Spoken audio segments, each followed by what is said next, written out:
CRN Wilder with the one and only Kimberly Dvorak, D-V-O-R-A-K. Yes, I got it. All right. And streaming live at Facebook, Periscope.com, and you'll catch her on YouTube also. And 6 in San Diego, and of course, One American News Network. You know, like you say, they're screaming already. We want to see what's in there. You must release everything. You must be hiding something. Yeah. But in the report that I saw from Kimberly, it says, listen, Congress writes the laws, and these morons know the grand jury testimony can only be released by the judge. But, you know, they will holler, what are you hiding? What are you hiding? And the stupid ones on the left, I'm telling you, you'll bite into it again. They must be hiding something. They won't release it. They're going to release it. Yeah. They must be sorry that they did. Yeah. And then we'll get into Lindsey Graham here a little bit later on Yeah. before we wrap things up. Because thank goodness we're not sitting on our rear end this time. That would be conservative. We're going to do something about this. But Yeah. that probably includes where do we go next, right? Yeah, I think that, when, this is definitely be something that's going to play out.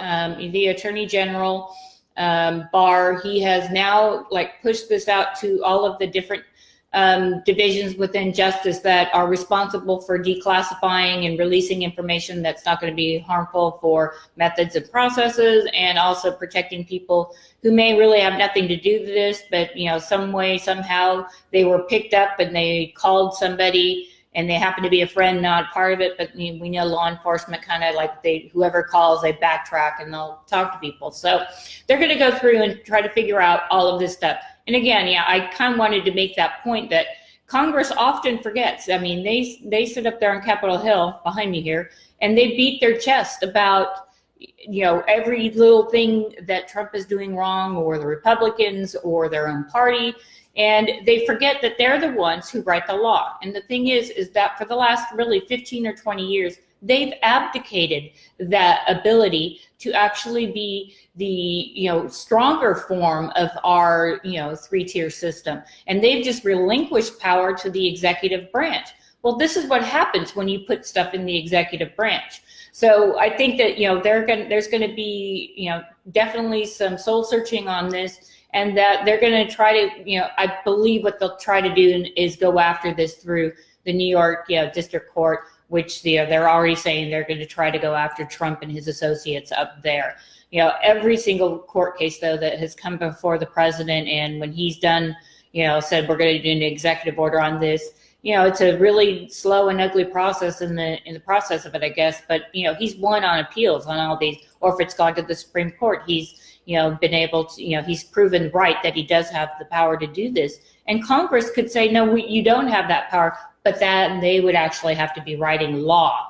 So the president could actually follow and enforce the law they put forth. It's interesting too, that because you mentioned the New York courts, they were already, the Attorney General up there already saying before anything came out, right? It could be 50-50 as far as it really was, but it wasn't. Yeah. But anyway, said, I don't care. I'm going after Trump. I'm going after the kids. I'm going after the wife. I'm going after anybody. I'm going after every business dealing. I don't care if he's the greatest guy on earth, and I don't care if he's innocent. I'm just going after him. Yeah. Which ties in with what I was going to mention also, is that here, Senator Ted Cruz, he went on CNN. I don't know if you had a chance to see it or not, but he's saying that, let me see here, the Democratic House majority fully intends to impeach President Donald Trump, no matter what Special Counsel Robert Mueller's report says. Boy, I'm telling you, does that tell you something, listener? Yeah. Does that tell you something about the other side? Yeah, and it should, because I think why they're going to New York and why they'll go to the state level, because it restricts the president's pardoning powers. So if you're convicted of a federal crime, the president can pardon.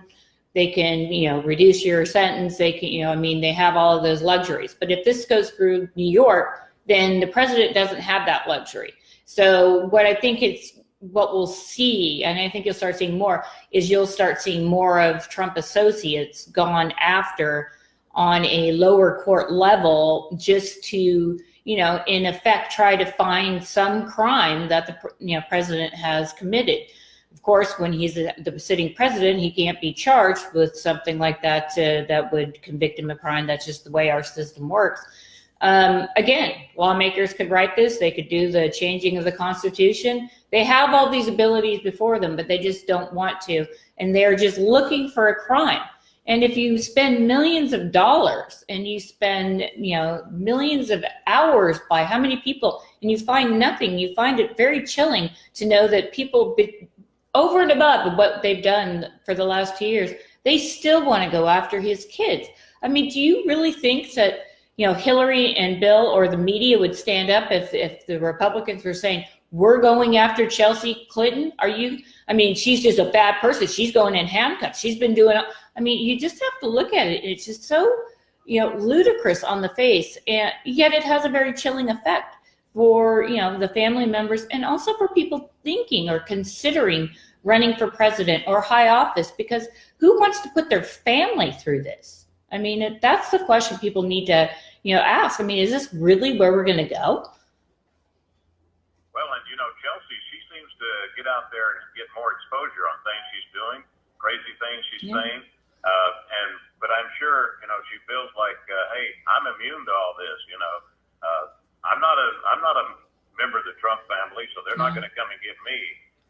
The one thing here is that, that Senator Graham pointed out is that, let me see, they're calling on Attorney General Bill Barr to appoint a new special counsel to investigate the other side of the story. And it's all going to be mainly about alleged abuse of the Foreign Intelligence Surveillance Act. Mm-hmm. And I'm going to tell you, listener, that's the one that's going to get them hung right there because of all the rules they broke. And also when they dig down deep, get down into the mud, they're going to find Hillary, aren't they? They're going to find Hillary, but they probably are going to find President Obama as well, because a lot of this stuff couldn't be directed or signed off with anybody else but the president at the time, which happened to be Obama. So I think on this is going to be kind of, I really think this is the teeter-totter, where we're going to see the teeter-totter.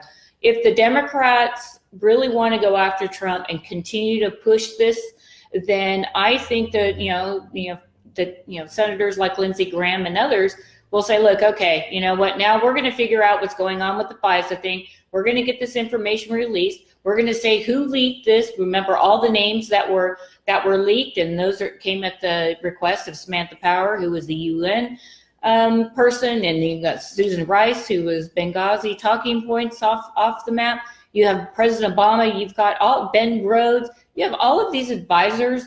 CIA, Panetta could be involved in some of this stuff. If we're going to do this for one party like they've done for the last 2 years, then the Democrats should be open to saying, okay, well, all of our side, we're perfectly happy to provide all of our information because we didn't do anything wrong. But they're not saying that, and they're just trying to gin up the media. And right now, they're going to lose the patience of the American people. It's enough. They've been asking for the report. The report came out, and this continuation against the president from doing, the job that he's been entrusted to do is going to backfire on the Democrats if they don't slow down. Even Pelosi said, we're not going to impeachment right now because she knows that the voters out there they wanted to see the report. When they see the contents of it, then we move on as a country and we put it behind us. They keep pressing this. This is either going to go to the FISA and all the documents will be released. Trump will have nothing to lose at that point, and he will release all that stuff, and it's going to make the Democrats look even worse. So it's a very fine line, that teeter-totter right now, what they're doing. Yeah, and then they've also got WikiLeaks, all right? That's backfired in their face. Yep. Let me give you a thing here real quick, and then we might move on to another subject, possibly immigration. Yeah, but listen, listener, I just want you to know this, all right? That overall, let's see, the special counsel issued more than 2,800 subpoenas. They executed nearly 500 search warrants. They obtained more than 230 orders for communication records. They issued almost 50 orders authorizing the use of pen registers, whatever that is. They made 13 requests to foreign governments for evidence, and they interviewed approximately 500 witnesses.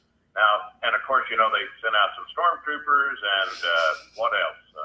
Said, yeah, you lied to the FBI because you didn't tell us what color the shirt you were wearing when you were reading back in 1963 at McDonald's. Yeah. That's about the way it's summed up. Yeah, and I also think. I asked you that. Yeah, I was just going to say, kind of say that, but the thing that not in there, they were supposed to find, Russian collusion. That was not in the report whatsoever. But we also didn't see Jared Kushner or Donald Trump Jr. Indicted in this. You saw the Mueller investigation kind of back away from that aspect of it.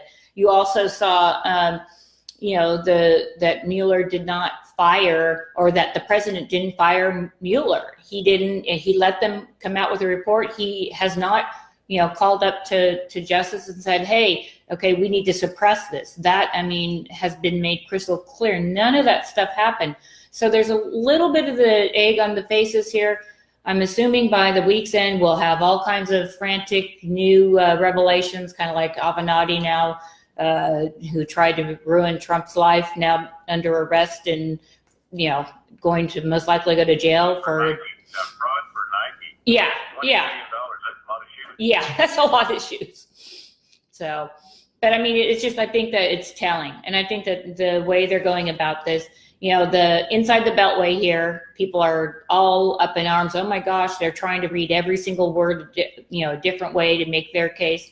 But generally outside the country, you know better than I sometimes on this, that, people are just really they're bored of this topic by now.